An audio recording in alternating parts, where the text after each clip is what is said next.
মন্দিৰটো আমাক কেই চনত স্থাপন হৈছিল? মন্দিৰটো আমাৰ 2020 চনত স্থাপিত কৰা হৈছিল। এইজন আমাৰ প্ৰভুৰ এটা মহিমা আমাৰ বছ কমেন ডেকা তেখেতে আমাৰ এই মন্দিৰটো সম্পূৰ্ণ সহযোগ কৰি তেখেতে বহুত আৰ্থিক তাৰমানে দুখাত পৰিছিল। তেখেতে যেতিয়া তাৰমানে আমাৰ এই মনত ভাৱ কৰিলে বহুত দূৰলৈ যাব লাগে, শুৱালকুছি বা এইফালে দমদমালৈ যাব লগা হয়। আমাৰ আৰ্থিক অৱস্থাও সেই সময়ত বেয়া আছিল সকলোৰে, পইচাও বহুখিনিৰ প্ৰয়োজন হয়, কিন্তু আমাৰ ওচৰত পইচা নাই, আমি যাব নোৱাৰোঁ। তাকে বিচাৰি তেখেতে অলপ জেগা বিচাৰিলে বোলে ক'ত কেনেকৈ এনেকুৱা এটা মন্দিৰ প্ৰভুৰ ইয়াতে স্থাপন কৰিলে ভাল হয়। বহুদিন গ'ল এনেকৈ জেগা বিচাৰি এই সময়ত অৱশেষত তাৰমানে ইয়াতে এটা শিৱ মন্দিৰ পাতিম বুলি আমি ভাব লৈছিলোঁ কেইজনমানে।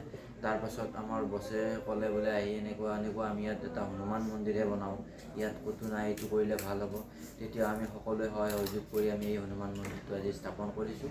আৰু আমাৰ এই 4 বছৰ হৈছে এই হনুমান মন্দিৰটো, আৰু চলি যাব। আৰু প্ৰভুৰ যিমান বল আছে, শক্তি আছে, সকলোকে দীৰ্ঘ জীৱন আগুৱাই নিয়ক আৰু সকলোৰে ভাল মংগল কামনা কৰিছোঁ। জয় শ্ৰীৰাম। এতিয়া মহিমা আছে বাৰু।